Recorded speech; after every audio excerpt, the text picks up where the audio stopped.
Magandang tanghali mga kapatid. Dito naman po tayo. Meron tayong isang video na panonoorin.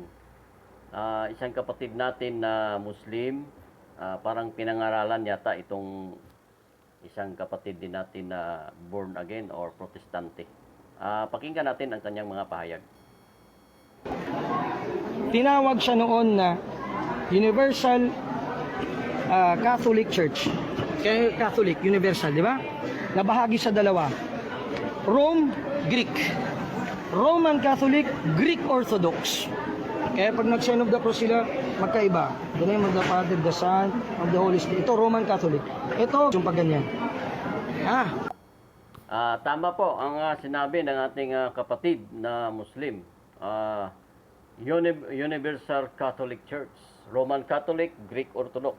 Sa Sign of the Cross lang po nagkakaiba. Sa Sign of the Cross, maliban na dyan, the same. So, tuloy natin.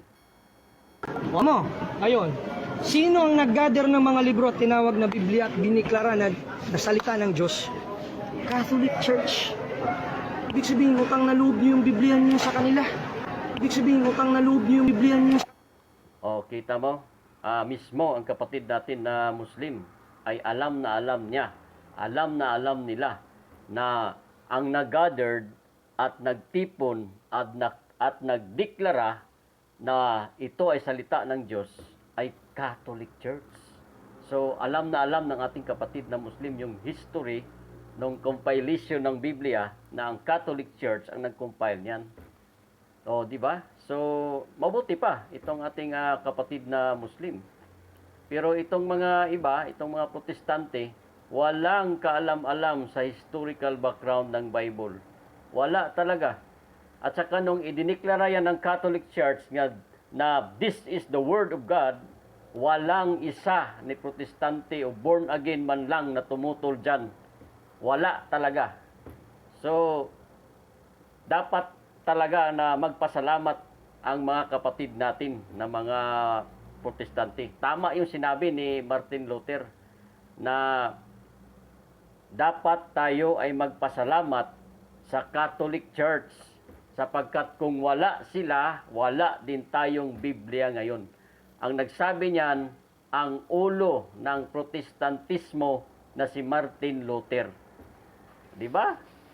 So, ganon po iyon mga kapatid.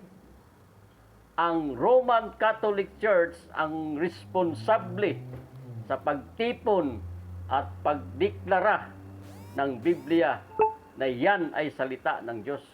Hindi po mga protestante, hindi po born again. Wala nga silang sariling translation yan .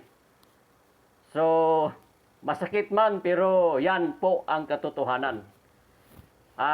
Maraming salamat po. Paki-subscribe na lang sa aking YouTube channel, Quick Answer TV. So, marami kayong matutunan dyan. Bago pa lang po ang channel na yan. Yun lang po. At magandang tanghali sa lahat.